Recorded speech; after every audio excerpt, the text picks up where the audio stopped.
Donc vous en étiez à combien là par jour? Une quinzaine. Une quinzaine. Après une tentative qui s'est soldée par un échec, à 34 ans, Emmanuel a décidé d'arrêter de fumer une bonne fois pour toutes. Pour ça, il a choisi l'hypnose et condition indispensable à la réussite de la séance, il y croit.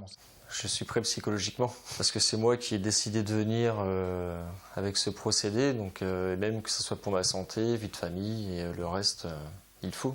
Désormais, le tabac va être classé dans votre esprit, dans votre cerveau, avec tout ce qui est interdit. L'hypnose, une technique en vogue pour arrêter la cigarette. De plus en plus de centres de formation voient d'ailleurs le jour un peu partout en France. David Bonin, lui, est un autodidacte de la discipline. Pourtant, il l'assure, en une seule séance, selon lui, 80% de ses patients parviendraient à venir à bout de leur dépendance au tabac.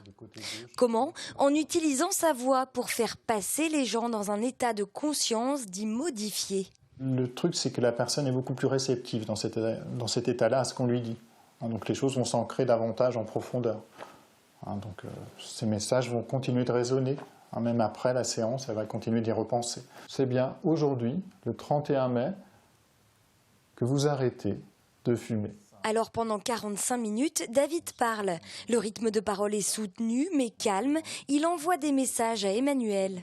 Le fait de fumer va être associé à tout ce qui vous dégoûte. L'odeur du fumier, par exemple. Loin de faire bondir les professionnels de santé, l'hypnose intéresse même depuis quelques années médecins et chercheurs.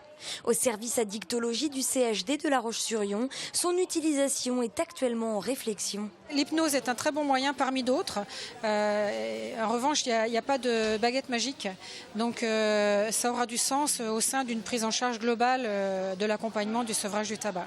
Trouver un hypnothérapeute près de chez soi, a priori rien de très compliqué. Mais sans diplôme obligatoire pour exercer, veillez à vous renseigner sur la personne à qui vous confierez votre état de conscience modifié.